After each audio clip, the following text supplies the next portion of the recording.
Who are in the very back and are still looking for tables, there are a few seats around here. You may be able to find one or two down at this level. Maybe if you have an empty seat beside you on the first level, you want to raise your hand. We can sort of get an idea of how many seats. Well, there's one. Several. There's a handful of seats down here, maybe 4 or 5 if some of you want to try to come down here. Let me turn the program over to Alan Head for introduction of guests. Everett Nolan has a guest. My friend and 15 years of compatriot, Mark Poole. We share space.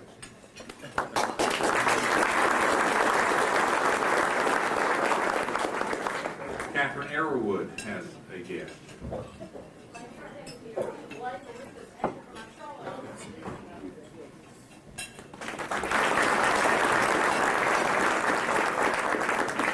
John Nunley has a guest. Patrick Broadway joined us at Rackdale Leggett. He graduated in 1990 from UNC, went to practice in Los Angeles for 12 years, and just lights up and moved back home. Liz Cunningham has a guest. Where are you, Liz? Liz is not here. Okay, there you are. Liz, are you introducing a guest today? No, okay. Lucy Inman, are you here? Hello. Thank you so much for I'd like to introduce Lucy Inman to y'all. Nice to meet you all.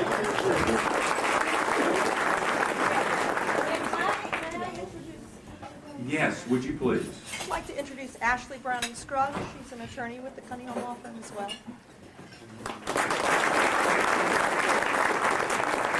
Thank you. See how nicely we handled that? Ronnie Ansley has a gift. Thank you. Brad Balaban is a 2002 graduate of Penn State. He's a undergrad, got his undergrad at UNC, ordered a barrister, moved court, newly entered the bar. He is a guest, will soon be a member, and he's looking for a job in criminal and domestic law.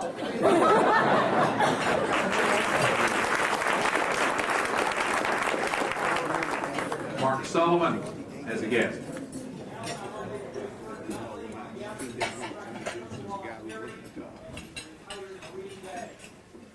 Welcome.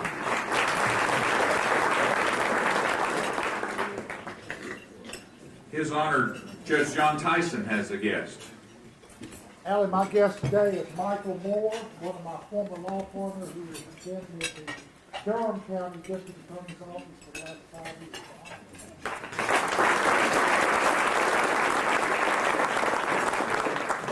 Roger Cook has a guest. I'm pleased to welcome 2 attorneys from our office at Legal Aid of North Carolina, the Raleigh office, Suzanne Chester and DeCosta Beckton Rozier, who DeCosta's father is also a member of this bar association, Elwood Beckton, as well as Rita Harris, our administrative director.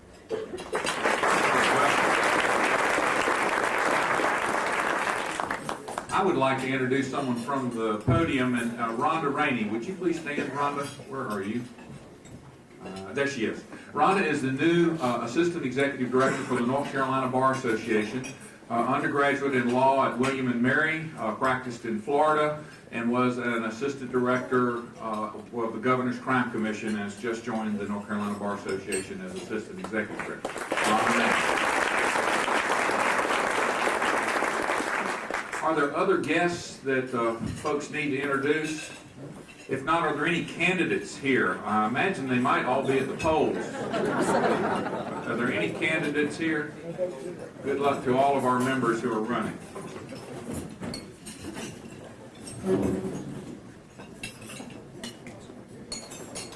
Thank you, and welcome to all the guests and members today. One very brief housekeeping matter, and then we'll get on to the program for today.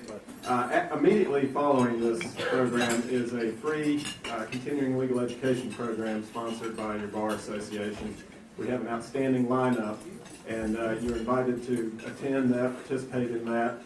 There'll be a break after the lunch. They'll rearrange the tables and chairs, and then we'll move right into that CLE. It's 2.5 hours of CLE time, and it's a great lineup. You won't be disappointed.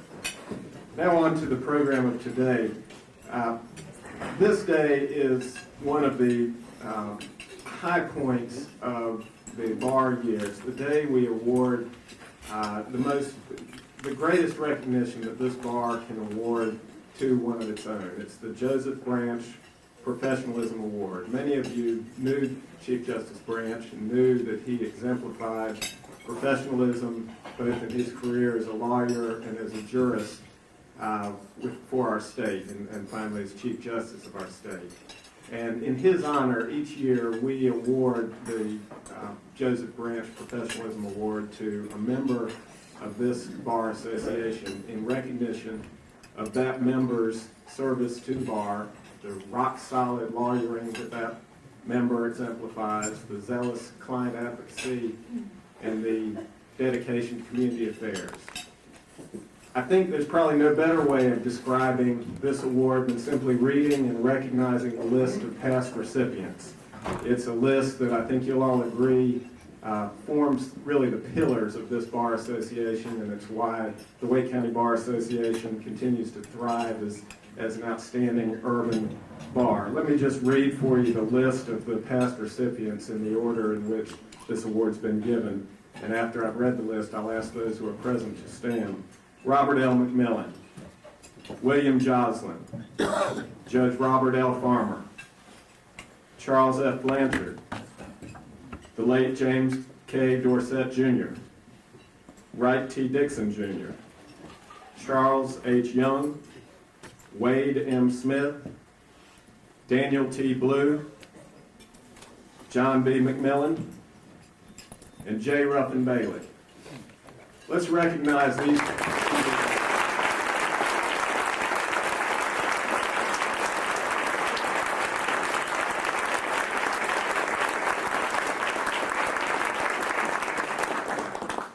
It's a great privilege to turn the program over to John McMillan, who has chaired the committee for this year and has led us through the process of selecting this year's recipient.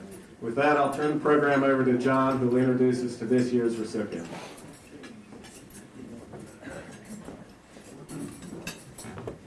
The Joseph Branch Professionalism Award is named for a truly legendary lawyer, judge, and citizen.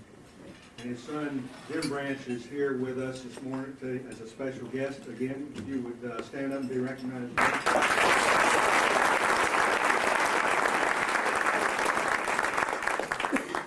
Your Professionalism Committee is very excited about our choice for this year's award. To share in the celebration, we have some very special guests with us. And I'd like to introduce them, and I'd like them to stand as I introduce them. First, Jane and Stan Silverstein, mother and father of John.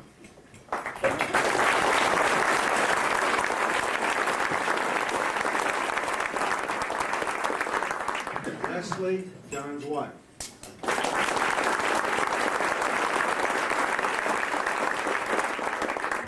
And Beth, Leslie and John's daughter.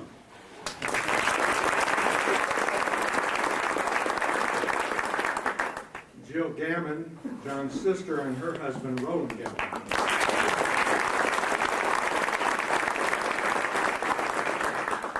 And the Satisky and Silverstein office is all here, and I'll introduce them as a group. If you will applaud for them at the end. Howard Satisky, who I will introduce later. Howard's son, Keith. John says he's the good Satisky in the firm. Brenda Milam, Christina Richards, and Christy Siddons.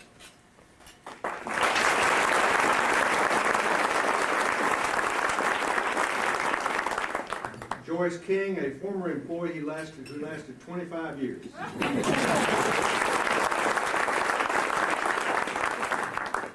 And Dawn Early, John's former paralegal.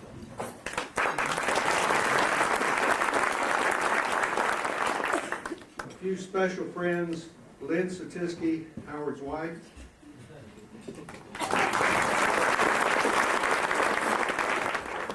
Graham Satisky, Keith's wife.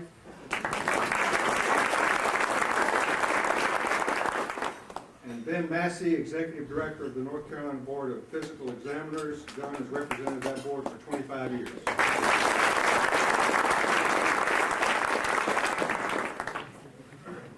keeping with tradition, John has selected two presenters who will prove beyond a reasonable doubt why he is the appropriate choice for this year's award.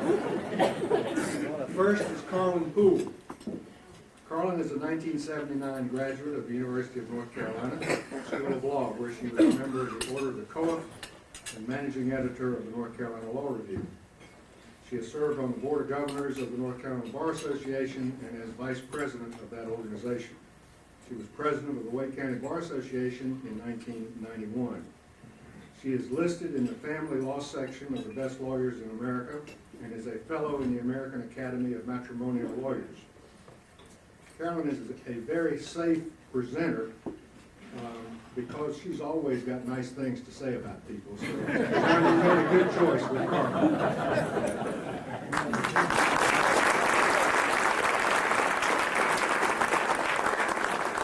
Thank you, John. And it's easy to have nice things to say about John Silverstein.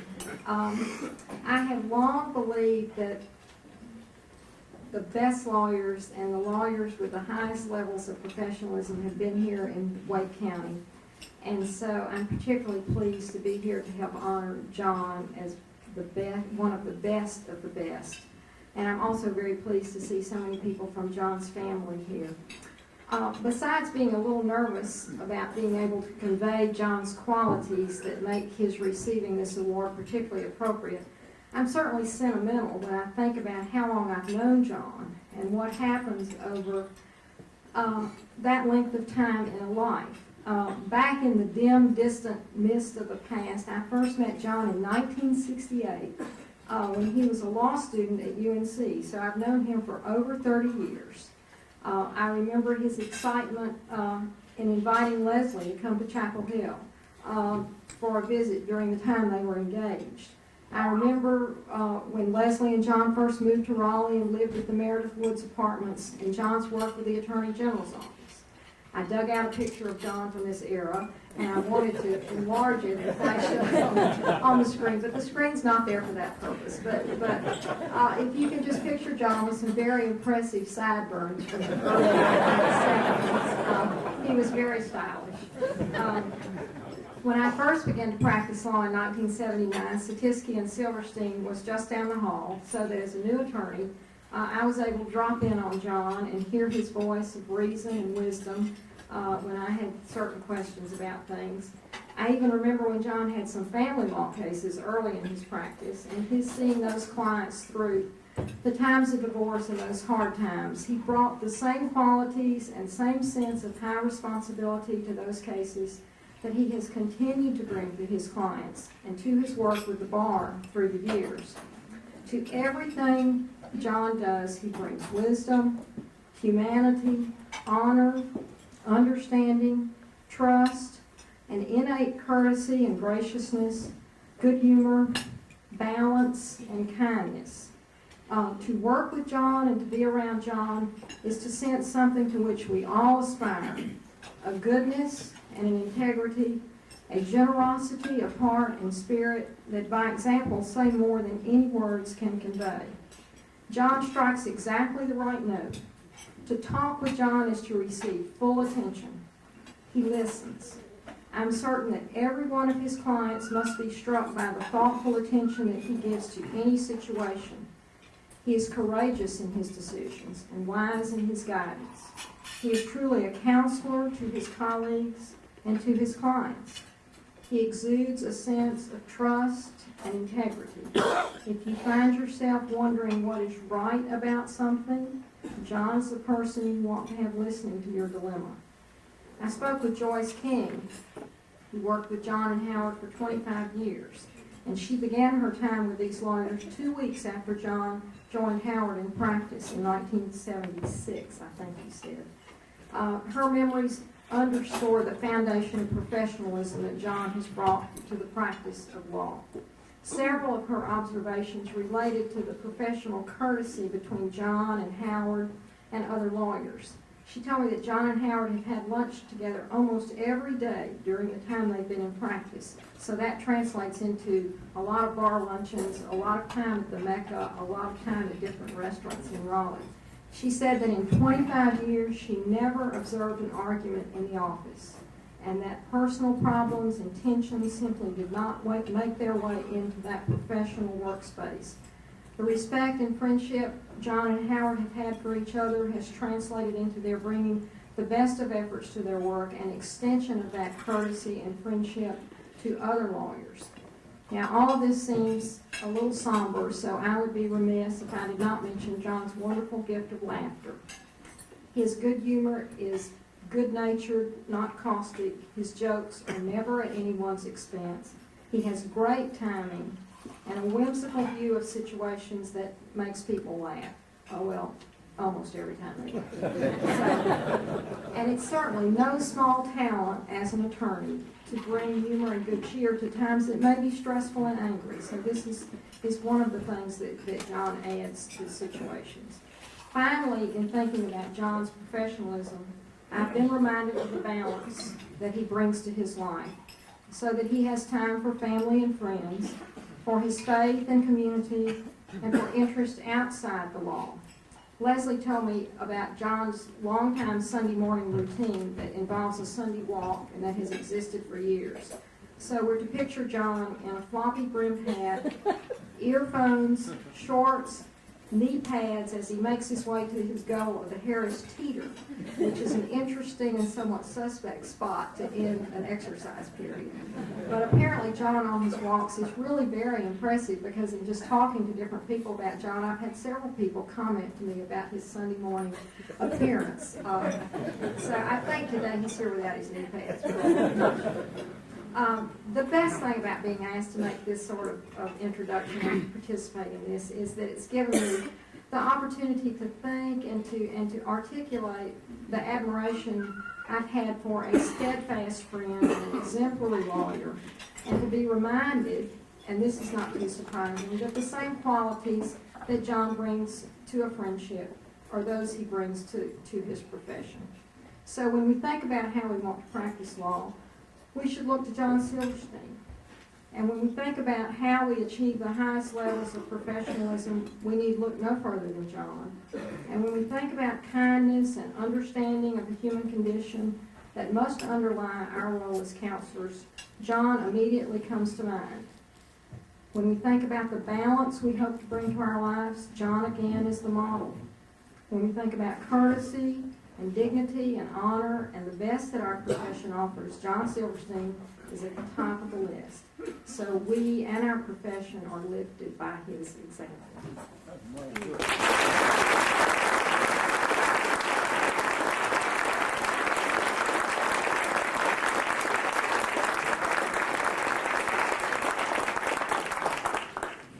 Thank you, Carlyn. I told you she would be kind. Next is John's longtime partner, Howard Satisky. John, you're taking a little risk with Howard has also had a distinguished career. He is a 1969 graduate of the University of North Carolina School of Law. He has served as a member and then chairman of the Raleigh Board of Adjustment. Between Howard and John, they have had that board covered since 1974. Howard has served in the executive committee of the Wake County Bar Association and represented this 10th Judicial District Bar on the State Bar Council from 1992 to 2000. He chaired the Consumer Protection Advertising Committee of the State Bar. Not an easy job. Howard, we look forward to hearing from you.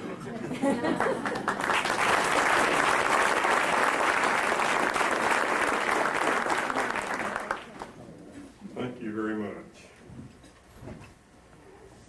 I wasn't sure whether or not to, whether this was just a roast or whether or not this should not be a roast.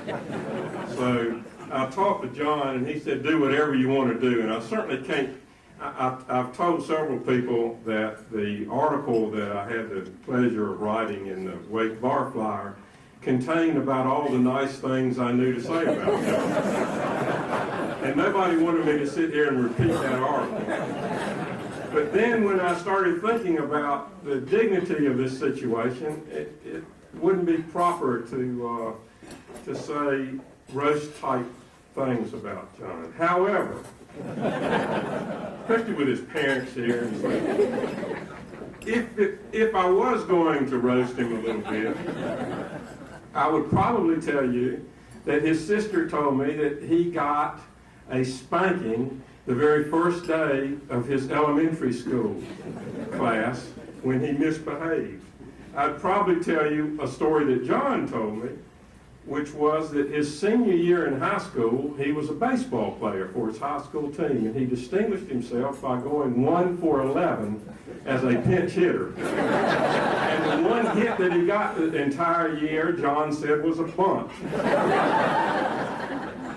I would also probably tell you that when he went to Colgate University, he was maybe the only freshman in the history of Colgate to try out for the basketball team and not make it. They had a policy that all people who tried out would become members of the team. I think he did hurt his leg, but I wasn't going to tell you that. I would also probably tell you that when he was in college, that he actually dressed up as the Red Raider for his college athletics. And now nobody knows what the Red Raider is, because I'm sure nobody knows where Colgate University is or anything about it. But dressing up as the Red Raider was the equivalent of dressing up as the Wolf for North Carolina State games. I would tell you that in his, as John reminded me, that in his early criminal career, when we used to do some criminal law, that the only DUI case that he can recall winning was a result of his client dying of cirrhosis of the liver.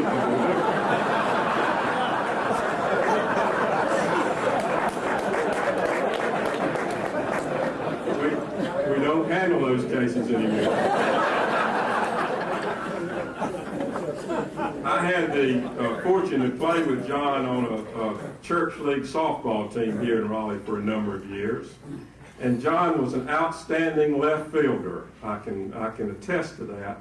However, his throwing arm left something to be desired. He actually is the only left fielder we've ever seen that needed a relay man to get the throw from left field to third base.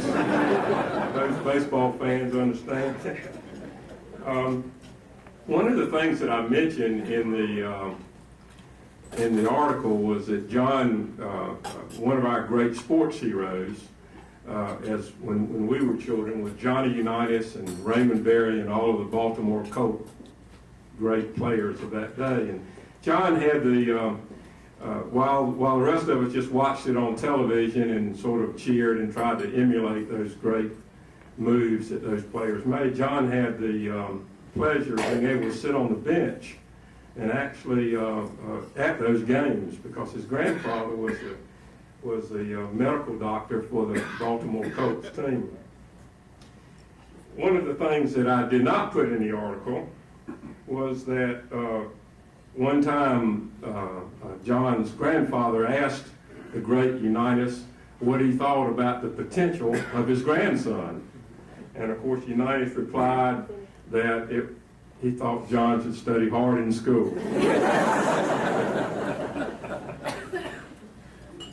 Now, those are just some of the things I would tell you if we were going to roast him. I do have a cute story. I called Jill, his sister, last night. She'd kill me for saying this, but I called her last night and asked her some stories about John, and she told me several stories.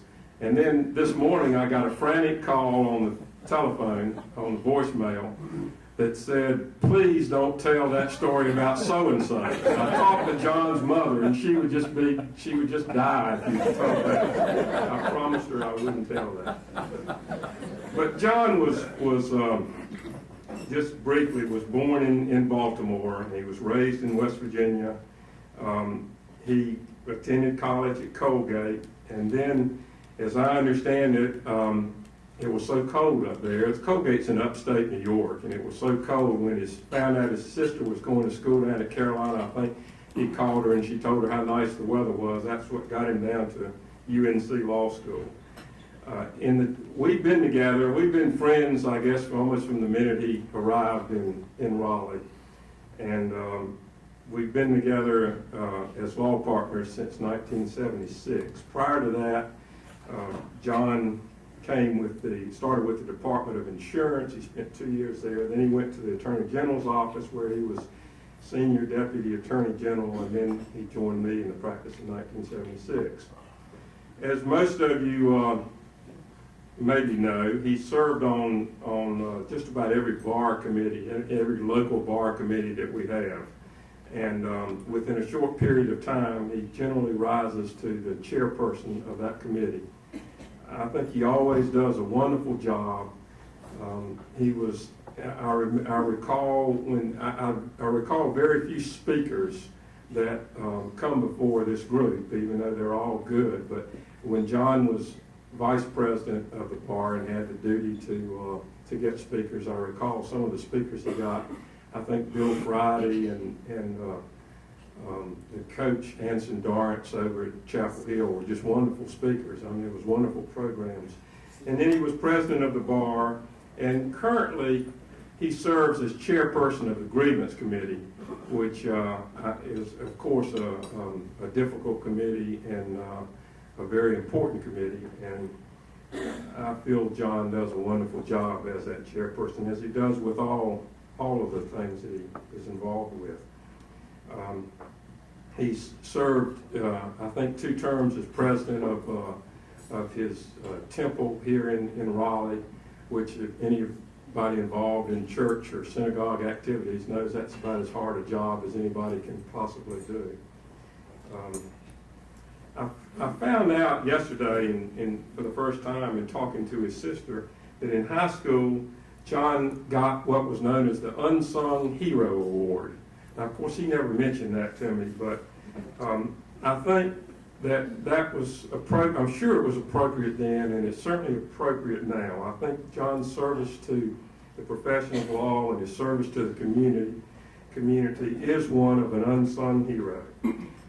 He's been able to accomplish a tremendous amount without seeking praise or without seeking credit, which is something that not many people can do. His hobbies, if you want to call them that, or at least the ones I'm aware of, are working out at the Y 3 or 4 or 6 or 7 times a week, and then going to the doctor after his workout, playing racquetball at the Y, and then going to the doctor after that. And he also goes to Carolina sports events, now that Colgate has fallen from the ranks of the national powerhouse and become a Carolina fan. He also enjoys watching soccer games. John is actually one of the few people, I don't know, I'm sure there's a lot of soccer fans here, but he's actually one of the few people I know that can actually go to a soccer game and enjoy watching the whole game without having a child on the field. That's quite an accomplishment. When I was asked to write the article about John and this award, the first thing I thought about was about how John exemplified the attributes of professionalism. I believe, well, I'll tell this story.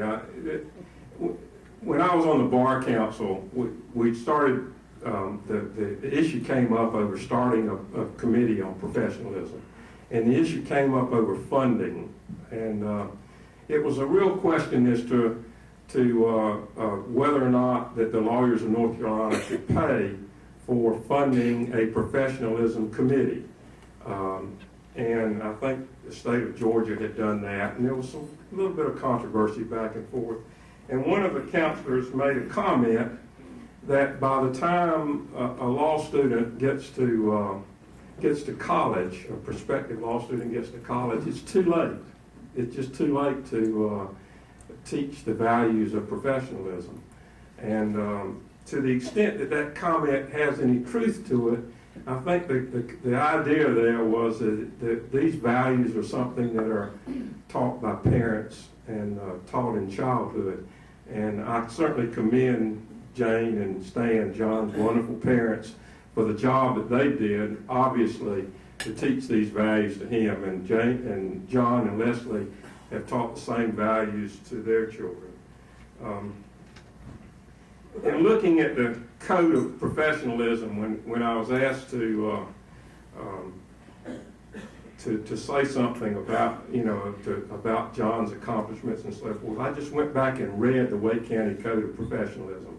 And it's a wonderful thing. It's something that was compiled from several authors. I think Robert McMillan had some writings in there. And it's not long, and it's just a great map in which to conduct your professional life.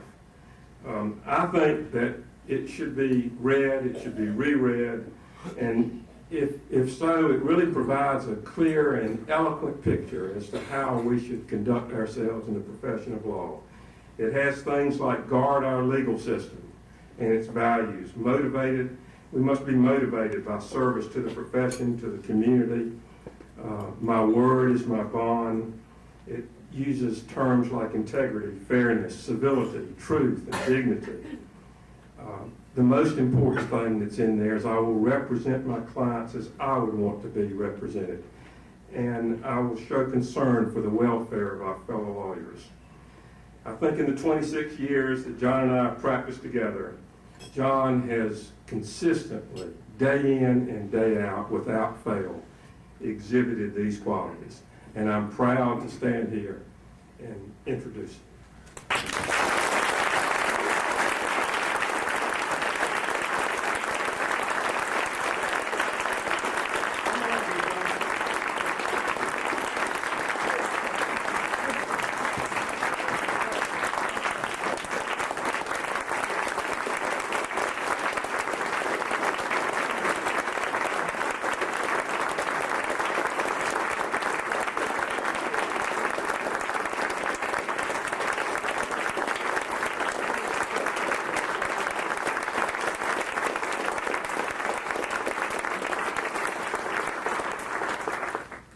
It is a real privilege and an honor to present the Joseph Branch Professionalism Award for 2002 to John M. Silverstein.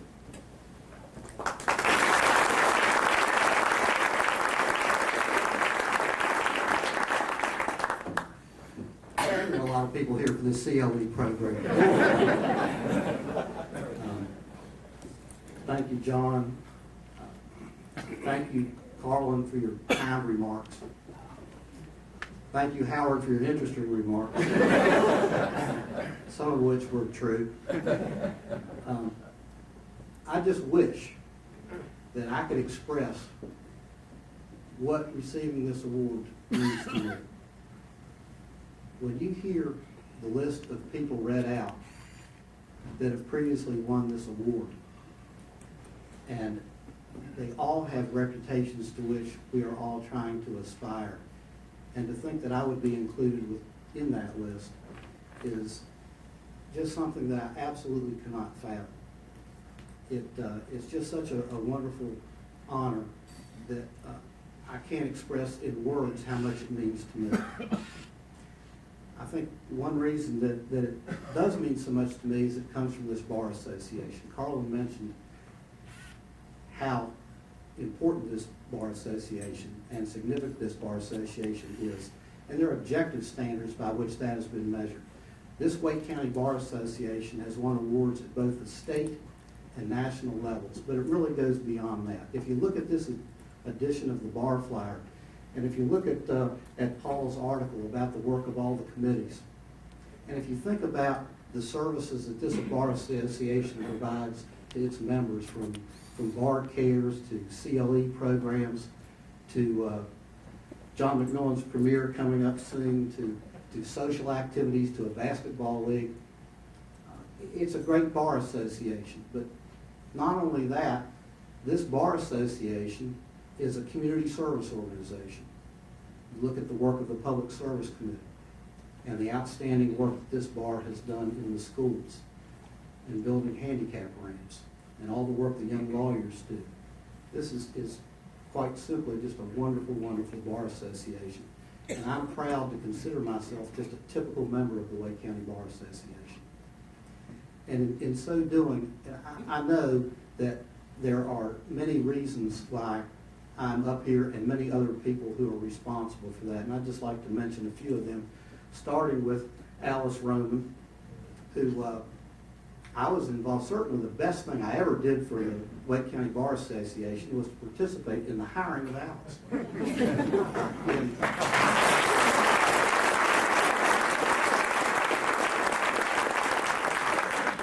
In 1993, Roger Smith and I interviewed Alice for the position of director of the Wake County, executive director of the Wake County Bar Association. And this video camera reminds me of the fact that not many people know this, but our interview with Alice was videotaped. And even today, almost 10 years later, that videotape is shown to bar associations throughout the country as an example of how not to conduct an interview. We were awful. I spoke to Alice about 2 weeks ago, and she said the only thing she remembers about it was that we asked her some questions about football. I think she felt sorry for us and took the job knowing the only way we could go was up, and she's done a wonderful job since then, as assisted by her terrific staff. I also know I would never be here if it weren't for our own office staff, some of whom I can see over there. Even though Christy and Christina have not been with us very long, I hope that they will be. Many offices have an office manager. We have an office mom. Brenda, both figuratively and literally, her daughters have worked for us in the summers, and she has worked for a long period of time directly with Howard, and we're happy to report that we've just received notification that she's under consideration for sainthood, and will probably receive that award. I'm also very pleased that we have two former employees with us. You've heard about Joyce. Joyce started with Howard and me in the BB&T building, and I don't know how it lasted that long, but it took her almost 26 years to find greener pastures. Dawn was my paralegal for 5 years, and is sitting at the family table, so became almost like a member of my family. But it was really only about 8 years ago that our firm became a good firm with the hiring of Keith Satisky. So we do have one good lawyer in the firm. But I think Keith's best contribution was to bring Graham to Raleigh, and followed by Jake and Luke. It really has improved our firm. I'm also glad to see Ben here today. Ben is not only the executive director of the North Carolina Board of Physical Therapy Examiners, but currently the president of the American Physical Therapy Association. And I'm proud of him for that. Now, Howard was right. There's one thing Howard was right about. Lynn and Howard have been our best friends almost since the day that Leslie and I arrived in Raleigh. Lynn frequently tells me that she and I deserve medals for having put up with him for so long. I think she is right about that, because, and those of you who know Howard know this, he has never, ever let lack of knowledge of the facts interfere with his ability to express an opinion. And if there's anybody out there who would like to take him to lunch one day so Keith and I could go have a pleasant lunch, you're welcome to call. I'll give you the number after the program. But in all seriousness, to me, one of the great measures of success as a lawyer is the loyalty of your clients. And Howard's clients are super loyal to him. He's a great lawyer, and any good reputation our firm may have is directly his responsibility. I'm really happy that my family is here today with me to be able to share in this occasion.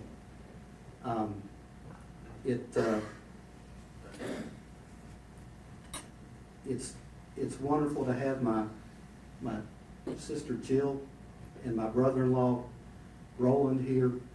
They have each won more awards than I ever will, and deservedly so. My daughter Beth, who is engaged in the noble profession of teaching in Charlotte. She teaches 8th grade math. And in carrying on the great Silverstein athletic tradition, she's assisting in the coaching of girls basketball, and she is the girls soccer coach at her middle school. Her sister Amy could not be here today, but Amy has recently taken a job with AARP, so she'll be hearing from Leslie and me more and more in future years. My wife Leslie, quite simply, is the wind beneath my wings. She is my hero. Any of you who know her well know that she is the one who is deserving of the accolades, and not just for putting up with me for 33 years. But I am most proud of the fact that my parents can be here today. You know, there's really no greater joy than being able to bask in the spotlight that it shines upon a child, regardless of how old that child may be.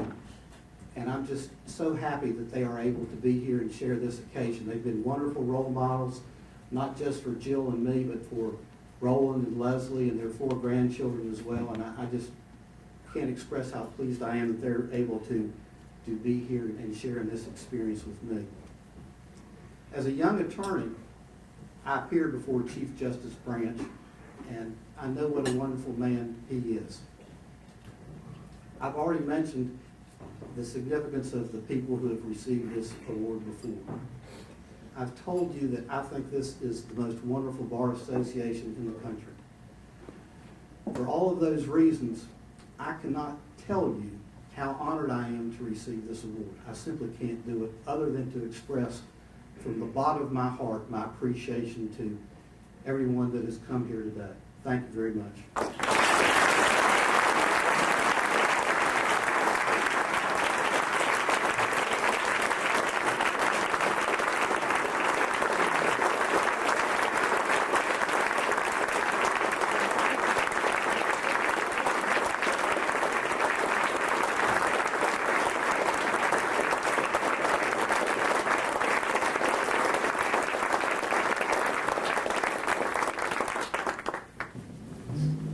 Truly remarkable member of our bar. John McMillan, thank you, and all your committee members for the outstanding job that you did this year again in bringing us a truly deserving recipient of this award. It's an honor and memory of Chief Justice Branch, and we cherish the members that we have that have received this award. We have a couple brief things that we need to take care of. John Surratt has some recognitions that we have, brief recognitions, and then I have a few important announcements. We'll try not to keep you too much longer.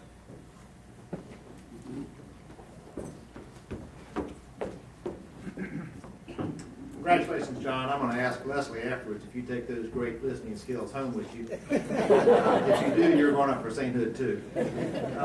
Other saints besides John and Brenda are those who have contributed to the Access to Justice campaign, which, as you know, funds the legal aid effort in North Carolina, in Raleigh and in North Carolina.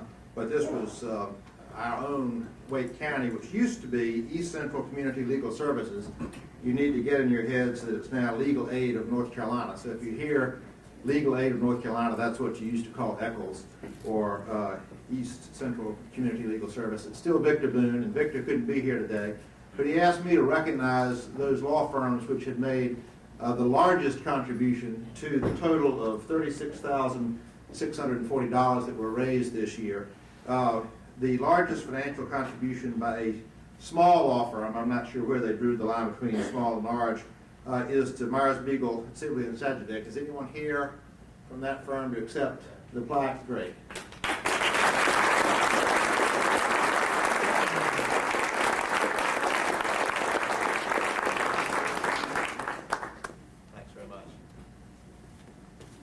And I don't have a plaque, but I will tell you, and the largest large firm contribution was from Alston and Bird. Is anyone here to accept recognition? But we appreciate the effort that Alston and Bird. There's some folks over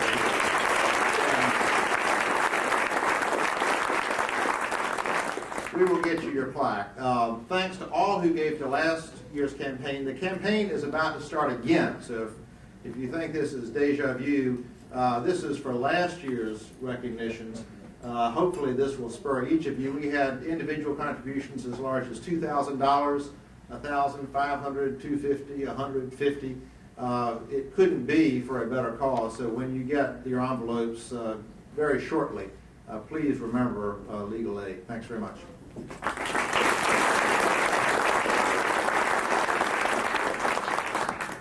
I have a few announcements. First of all, on your tables is the first kickoff of a public service project that the bar will be undertaking starting predominantly in the spring. After interview process and a great deal of study and consideration, the Public Service Committee has chosen Leadmine Elementary School to be the beneficiary of a public service project involving construction of a playground at that school. At next month's meeting, the Public Service Committee will have a brief presentation about the details of that project.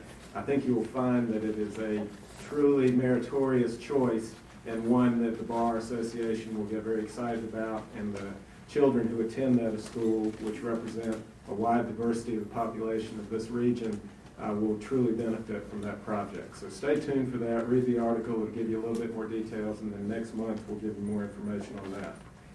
I want to bring two events to your particular attention. On November 16th, the Friends of the Wake County Bar Association, as well as the Bar Association, will be sponsoring the Oyster Roast that we have, which is a fundraiser for the Courthouse Kids Center. November 16th, it's always a great event. You should have received invitation and information on tickets in the mail. Please plan to attend that. It again will be a great event this year. The second social event I want to mention to you is the premiere of John McMillan that John just referenced in his remarks. John McMillan has traveled around Kenya a number of times and in this most recent trip carried a HDTV camera that was loaned to him for his trip. And the North Carolina Museum of Natural Sciences is editing that and compiling that into a movie called Images of Kenya. And on November 21st, Thursday evening, I believe at 5:30, 7:30, we'll be premiering that film. It should be very entertaining and very, very interesting look at John's travels in Kenya. And I believe some of the other members of the bar, Roger Smith, some others, accompanied him on some of his jaunts to Kenya. So look forward to that. Next meeting is December 10th. It is the election meeting. Catherine Arrowwood and Terry Gardner are our candidates for president-elect. Two outstanding choices, difficult decision for everyone. There will also be a motion and a vote taken on a dues increase. Lacey Presnell, president-elect, is chair of the Finance Committee, and he tells me that after all the activities this year, we've run out of money. The dues increase raises the annual dues for the Wake County Bar Association from $110 to $125, a $15 increase. It's the first increase that we've had in 7 years, and we hope that you feel you're getting your money's worth out of this organization and will support that motion. That'll be on the agenda for the December meeting. Very briefly, the holiday party is December 6th. There will be a silent auction benefiting as a fundraiser for this public service project I just mentioned. The memorial service will be in courtroom 10C, also on December 6th at 2 o'clock, honoring and remembering the members of our Bar Association who passed away in the past year. YLD has a social November 7th. Holiday party for the YLD is on December 5th at the Poorhouse. With that being said, I hope you're all planning to vote or have already voted, and this meeting's adjourned. Happy Thanksgiving.